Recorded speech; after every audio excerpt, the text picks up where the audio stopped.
اگر کوئی شخص کرسی پر بیٹھ کر کے تراویح کی نماز پڑھائے تو کیا پیچھے کھڑے ہونے والوں کی نماز تراویح ہو جائے گی یا نہیں؟ اس کے بارے میں آج ہم آپ کو بتانے والے ہیں۔ دیکھیے بھائی، مسئلہ یہ ہے، کسی نے سوال یہ معلوم کیا ہے کہ اگر کوئی شخص کرسی پر بیٹھ کر کے نماز تراویح پڑھائے، کوئی امام یا کوئی حافظ کرسی پر بیٹھ کر کے تراویح کی نماز پڑھاتا ہے اور جو پیچھے ہے وہ کھڑے ہو کر کے تراویح کی نماز پڑھ رہے ہیں، کیا اس کی نماز تراویح ہو جائے گی یا نہیں؟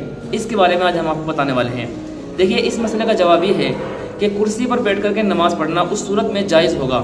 سب سے پہلے تو امامت سے ہٹ کر کے ہم یہ دیکھیں گے کہ کرسی پر بیٹھ کر کے نماز پڑھنے کا مسئلہ کیا ہے۔ تو شریعت نے کرسی پر بیٹھنے کی اجازت اس صورت میں دی ہے کہ اگر کوئی شخص اتنا معذور ہو، یعنی اس کو اتنا زیادہ عذر اس کے لیے ہو کہ زمین پر بیٹھنا ہی دشوار ہو اور وہ سجدہ زمین پر نہیں کر سکتا ہے، اور اس کا زمین پر بیٹھنا بہت زیادہ دشوار ہو رہا ہو، بہت زیادہ پریشانی کا باعث ہو، تو وہ کرسی پر بیٹھ کر کے نماز پڑھ سکتا ہے۔ لیکن شرط یہ ہے کہ اس کو واقعی عذر ہونا چاہیے کہ جو رکوع پر اور اسی طریقے سے سجدے پر وہ قادر نہیں ہے، اچھی طریقے سے بیٹھ نہیں سکتا ہے، اس سے زیادہ پرابلم ہے، تو پھر وہ کرسی پر بیٹھ کر کے نماز پڑھ سکتا ہے۔ باقی اگر وہ بیٹھنے کی طاقت رکھتا ہے، زمین پر بیٹھ رہا ہے، تو جو شخص زمین پر بیٹھ سکتا ہے اس کے لیے کرسی پر بیٹھنا جائز نہیں ہے۔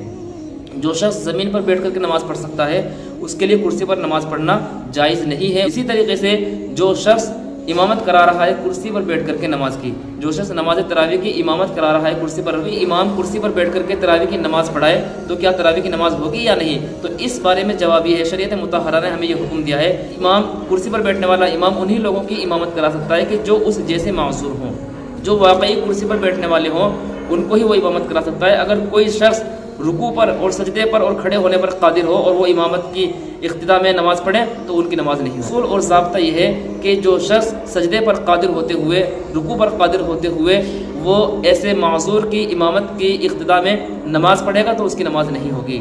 اس کے لیے انہی لوگوں کے پیچھے نماز پڑھنی ہوگی کہ جو رکوع اور سجدے پر قادر ہے، جو صحیح سالم ہے، ان کے پیچھے ان کی نماز ہوگی۔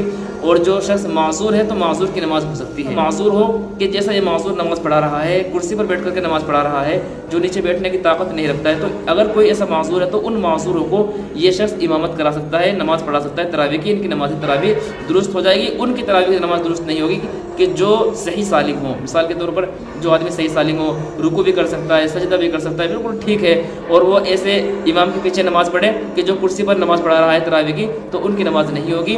ہاں، ان کی نماز ہو جائے گی کہ جو واقعی معذور ہیں، معذور کی اقتدا کر سکتا ہے، معذور کی اقتدا کر سکتا ہے، صحیح سالم معذور کی اقتدا نہیں کر سکتا ہے۔